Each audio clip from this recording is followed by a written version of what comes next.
There's a mindset of I am a professional at what I do. Therefore, because I'm good and I'm proven, if I build it, they will come. And that's just not the case. So there's a bit of a shock or reality check that, oh, yeah, I do need to influence. I do need to work on my marketing and I do need to sell. Paul Green's MSP Marketing Podcast. Extended interview. My name is Adam Wootton. I'm a performance sales coach working with business owners, including MSP owners. And you are full of energy, Adam. You're absolutely bursting with energy, which is exactly what we need and exactly what we want from a sales coach. So before we talk about how MSPs can improve their sales and just do better, let's hear a bit about your background. So how did you become a sales trainer and coach? Yeah, I've got 20 years worth of experience in business to business selling. I've gone from making telephone cold calls to field sales work, going around industrial sites, through to then field sales into business development management, selling into IT, manufacturing and production, as well as facilities management. Then through into key account selling, which is the global multi-million-pound type of opportunities. Then I led a telesales team. And then in the last, 5 or 6 years, I got involved in the world of coaching and training and set up my own business to do that. And it's been the best decision I've ever made. Yes, it's always, everyone who sets up their own business says it's both the best decision and sometimes the worst decision they've ever made. It's a real roller coaster. Before I ask you anything about selling, what's the best thing you've ever sold and what's the worst thing you've ever sold? Gosh. The best thing I've ever sold. I don't want to be too tongue-in-cheek about that, but it's probably my first ever sale, which was selling a pest control contract to a small industrial site somewhere in the heart of the Midlands. That was probably my best because it was the first, and the nerves were high, and the guy said yes, and it was just snowball effect from there.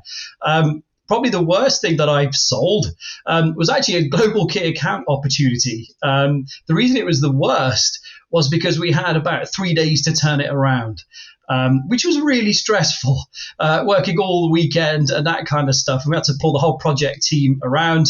We did get through to the final stage, which was good, and it progressed from there. But yeah, that was probably the worst because of the time pressures and the significance of it. Yeah, I can imagine. Life's too short for that kind of stuff. In fact, it's those kind of things where you've pulled a weekender to do something that's really important, in inverted commas, that you look back at it 2 to 3 years down the line and you think, what was all the fuss about? These things never seem important down the line. So let's talk about MSPs. Now, you work with some MSPs, training and coaching them on their sales.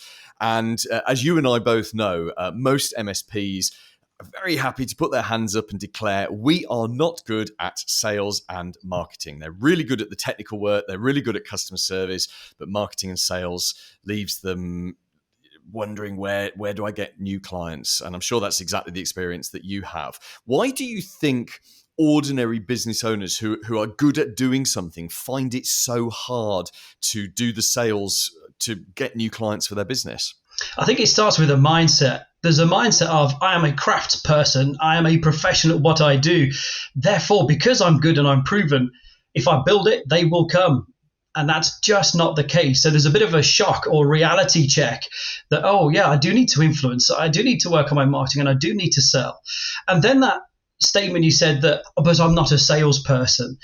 That is such a self-limiting belief. And the more times we say that as business owners, then the more likely that's going to be the case. So I tend to find it's an inside job first, as in we need to convince the MSP owner, sell the seller before we can start to influence other people. They need to become comfortable. They do need to persuade and influence. Coupled into that is around ethics. You can sell and should only be selling ethically. It doesn't have to be this murky world around sales. It's not like that anymore. No, I completely agree. In fact, what I say to the MSPs I work with is you owe it to the ordinary business owners and managers out there to be good at sales so that they choose you because you're good at what you do, right? And of course, the MSPs go, yeah, we're great. And I say, right, so you're better than your competitors. If your sales skills aren't good enough, then these ordinary people who don't know any better are going to pick a worse MSP than you. So that I believe they have a moral duty to sell better.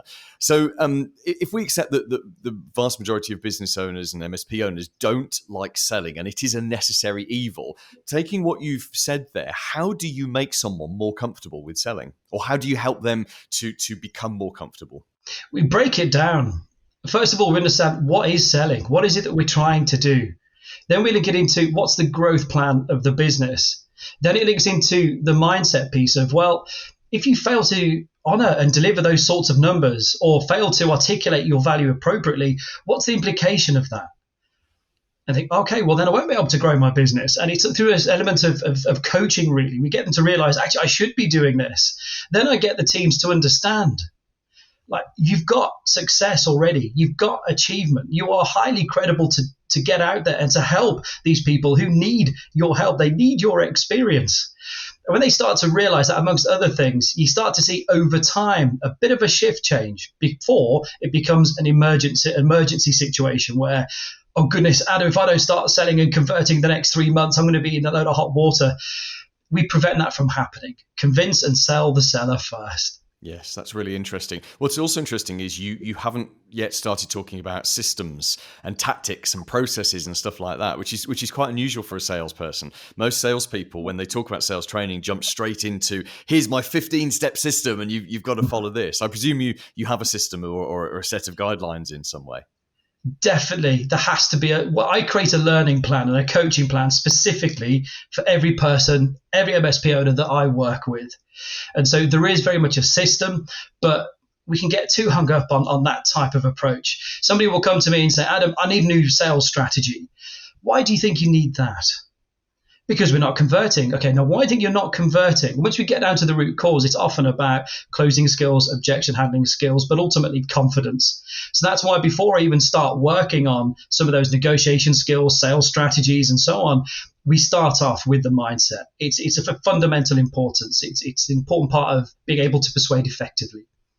Yeah, that makes perfect sense. And obviously MSP sales are difficult. It's a very long sales cycle. It's a very complicated sell. It's what we call a considered purchase. So the people who are buying it think about it a great deal, and there's a lot of influence going on from friends and family and other business people, and there's a lot going off in their brain and their emotions are all in play. Do you see all of those complexities making your job harder, or does it actually make your job easier if you understand what's going on with the people that you're trying to influence? Yeah, I become part of the business. I'm very much accustomed to working through complicated and lengthy either tender processes or very least decision-making processes.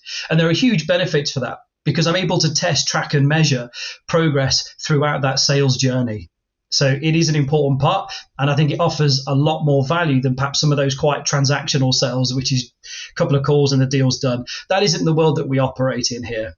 So it is a lot more consultative and lengthy, and there's a number of benefits for that. Yes, I bet. Let's talk finally about cold calling or picking up the telephone and calling people. So it's something I recommend to my MSP Marketing Edge members a huge amount, which is, you can do digital marketing, you can send out stuff in the post, and there's lots of things, and you should do all of those things.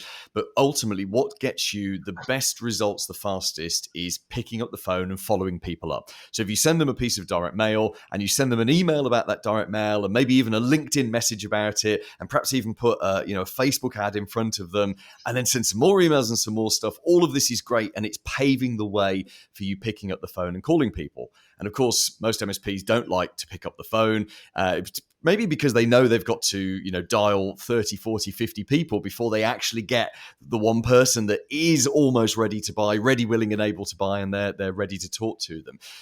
What do you recommend, Adam, to get people on the phone to make it easier for MSPs to pick up that phone and just make those phone calls? I think what's critical, Paul, is one of the things you've just said. It's the pre-game. It's the warm-up. We don't just have to go windmilling straight in cold. We should have, in this modern day and age, a multi-channel route to market through ads, through direct mail, emails, things that you've said, but also find these people on LinkedIn. Connect first as well. Then we can start to get in contact on the phone. And some of the blockages for people picking up the phone is they fear the rejection. They fear the no. But actually, no, we need to see that as an opportunity, because if it's a no and it's a definite no, great. There's another 60 people in our pipeline we can focus on who we can add value to. We're here in business for a purpose and for a reason. And then the other objective that I tend to find MSP owners tend to struggle with is being able to quantify, or to chunk down, I should say, the value proposition. You need to get your message over in sub 10 seconds. on a telephone introduction. And being able to articulate that tends to be one of the big blocks. Yes, I can imagine. So I am going to challenge you to do exactly what you've just recommended MSPs do. In a second, you're going to get 10 seconds to pitch yourself, to chunk down your value proposition. You and I are going to continue this conversation on YouTube, but let's hear it first of all, Adam. So give us your 10-second pitch. Paul, good morning. My name is Adam from Impact Sales Coaching. Appreciate this may be a sales call, but we've worked with other owners similar to your good selves. And as an MSP leader, we've delivered benefits including financial returns, improved productivity. Explain to me, how do you manage your IT at the moment? Oh, look at that. Here's my credit card. I'm in. Adam, how can we get in touch with you? Or tell us a little bit more about you and what you actually do with MSPs, and tell us how we can get in touch. Yeah, so in terms of what I do and how I help, it's a very informal conversation to start with. You think you need sales training or you're interested in it? Why might that be? Then once I've done that kind of a needs analysis, we create a bespoke plan to work out whether it's training you're looking after or whether it's mentoring over a predetermined amount of time. It's, I say, bespoke, and it's built specifically for the MSP owner's needs and as to where they want to take their business. And I can be contacted at adam@impactsalescoaching.co.uk. And of course, your appearance that I want to ask about, Adam, is how smart you look. I mean, look at you. You've got a very crisp shirt on. More importantly, you've got a tie. And I said to you, actually, just as we started the recording for this, I said, I think you're the first person I've seen wearing a tie on a Zoom call ever. It's amazing. Yeah, for me, it's my comfort blanket. I've always worn a tie throughout my entire career, and I continue to do so now. For me, when I get ready in the morning, I have a number of routines and rituals and things that I do. But one of the things that I'll do is I'll take a glance, and I've got it just behind my computer screen here. I've got my achievements nailed to the wall, and it's a live thing. I keep it updated, and I read that. And as I'm reading it every day, I also put my tie on, and it's part of my pre-game. Right, let's go. Let's get ready. Win the morning, win the day, and feel in peak state, because I owe it to all of my clients to turn up in peak state. I love it. I absolutely love that. And I miss ties in a way. I mean, I don't miss wearing them, but the whole tie culture seems to have completely gone.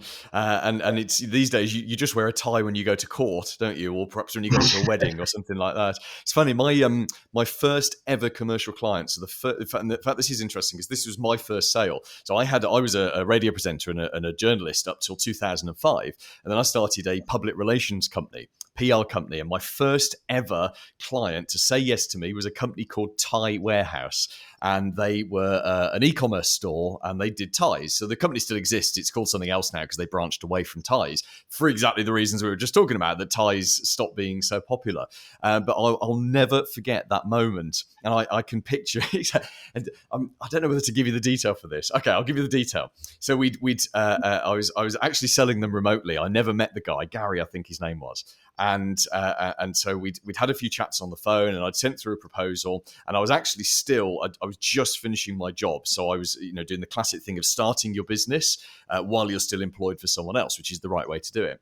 And I remember getting the email from him. I was on the toilet. I can see myself. I was having a number two, perhaps oversharing, but I was sitting on the toilet reading my emails. It was like a Tuesday evening. My wife was out, and I remember seeing this email coming in from Gary saying, "Yep, we're on it. Let's do it. Let's go ahead, and we want you to be our PR company." And I just remember this utter, would it be an endorphin blast? It was just like my entire body was overtaken with this joy that I had sold something. Now, previously I'd managed sales teams because at one point I was managing a radio station. So, I understood the buzz of going out on a sales call and having someone say yes, but I had created something and convinced someone to give me not an unsubstantial sum of money every month. So I get that. And in fact, if we look back to your first sale, you were saying, I think you said in the podcast, you sold, was it vermin destruction services or something? Yes. Was it pest control? Right? Yeah. So that feeling, I mean, I guess if over a 20-year career, you've had that feeling again and again and again. Is that one of the things that keeps you going? Definitely does. That hunger will never stop. That motivation, that thrive on, wow, brilliant. We're able to get this person over the line in a sense of, and I know what they're going to need. We've identified the need. We've identified a solution. It's fit for purpose. It's appropriately costed. This is a sustainable and ethical contract. Brilliant. That hunger is that thrill is always there for every opportunity, definitely. And it's impressive. Anyway, it's impressive 20 years on that you've still got that, and you've still got this buzz and this energy about you. So what do you do then on the mornings when you wake up and you can't be bothered? And we all have mornings like this. Even, I'm one of the most positive people that I know. And in fact, my daughter says to me, she said to me the other day, she was actually quite annoyed with me. She said, "Why are you so positive all the time? It's really annoying. Can't you have off days?" And I said to her, "No, I do have off days, but I power through them. I find the things that make me happy or that motivate me." You've got your achievements board. I have a vision board, and I like to just sometimes sit and reflect on what's important and whatsoever. What do you say to your clients, to the MSPs you work with, when they are having a down day and they just cannot get into that rhythm? They cannot be bothered to pick up the phone and make those phone calls. We're all human, aren't we? We get those days. But it's on us to change that mindset. No one's going to change it for us. We can't sit there and hope something miracle's going to happen. We need to take control. This is where resilience comes in. And I suppose there are a number of definitions for resilience, but ultimately my view is we control what we can control the controllables. Now, there's a lot of stuff going on that we can't control, so let's not focus on that. Let's get those motivation levels up. Now, whether that means going for a run, going for a walk, speaking to a fellow MSP colleague, for example, turning on some music and blasting it, something like that, anything to just break that pattern. That deals with the immediacy. And then the first part of your question, Paul, was around the mornings. For me, mornings are critical. I said before in passing, win the morning, win the day. And I firmly believe that. And so I've taken inspiration from a number of different books, but fundamentally, glass of water straight away. I will sit in silence. I get up probably 4:30, 4:45. I'm now programmed to do that. It'd be nice to have a lie-in. I don't particularly want to get up at that time all the time, but now I'm hardwired that way. So glass of water, sit in silence. Depending on how I'm feeling, I'll do a bit of exercise, but I will also visualize the success for the day. I'll visualize the success across the next quarter. And then I think of 3 things that I'm grateful for. I do that last because focusing on things that we're grateful for starts you off with a day feeling grateful and having gratitude. And for me, I've stayed in business this long because I've been grateful every step of the way, for everybody being able to help, for all the results I've helped my clients get. So in a nutshell, that's how I approach my days. I love that. Absolutely love that. I used to be hardwired to get up at 5 a.m, and then the first lockdown happened, and it was like a 6-month change, and maybe because I'm getting a bit older as well. So I'm now hardwired to 6 a.m. rather than 5 a.m. So maybe as you get older, your brain will rewire itself back up to 6. By the time I get to 70, I expect it to be 9 a.m, which will be just wonderful. It'll be like being a teenager again. Now, a couple of years ago, you moved from just doing sales and running sales into mentoring people, which is obviously what you do now. What was it that caused you to make that shift? I actually really enjoyed being in corporate employment. I enjoyed it. I didn't leave because I didn't. I was flying around. I was brokering deals, a lot of time away from home. But for me, it was nurturing a telesales team. As I was nurturing a telesales team, say this was over 4 years ago now, I really enjoyed doing it. I got fulfillment from that. And behind me, there's a cupboard, and it's half full of business ideas, different, all sorts of stuff. And I thought, well, hang on, if I could mentor, train, or coach people, that would be the most fulfilling occupation I could do, because that was my why. I found out what my why was. And I said to my partner, I said, Tammy, we've got 6 months worth of bill money saved up. How about we just give it a go? We can have one person, mission accomplished. And as I say, 4.5 years later, we're still here and in a position of gratitude and getting results. So that's kind of how we ended up where I am. I love it. And of course, Tammy can buy you ties as well. So for Christmas and birthdays, she does. She must be eternally grateful for that she can get you traditional man gifts still, which is very nice. And pockets. Exactly. Yeah, cufflinks. Yeah, all of those kind of things. That's great. Oh, cufflinks. See, I'd forgotten, just because I wear shirts, but I don't wear shirts with cufflinks. So right now, I know what I'm going to get my daughter to get me for Father's Day or Christmas or something. I'm gonna go back to shirts with cufflinks. Adam, just remind us again a little bit about what you do with MSPs, and just to finish off, just tell us how we can get in touch with you. Absolutely. So I have one-to-one with the MSP owner. Why might you be interested in sales training? I'll work out what makes them tick. They'll do an assessment with me along with completing and compiling objectives, then create a specific plan focused on that MSP owner. MSP owners, they're not all the same. Different levels of experience, some levels of comfortable with sales, some people are not. So we create a specific plan. Then we work together for a predetermined amount of time, between 6 and 12 months. And then what happens is we have accountability sessions. So at the end of every session, an MSP owner will be set objectives. You tell me what you're going to apply. I'm big on massive accountability and ownership. And that's pretty much it in a nutshell in terms of how the plan's put together. And for people to get in contact with me to review sales training, Adam at impactsalescoaching.co.uk. Paul Green's MSP Marketing Podcast. Extended interview.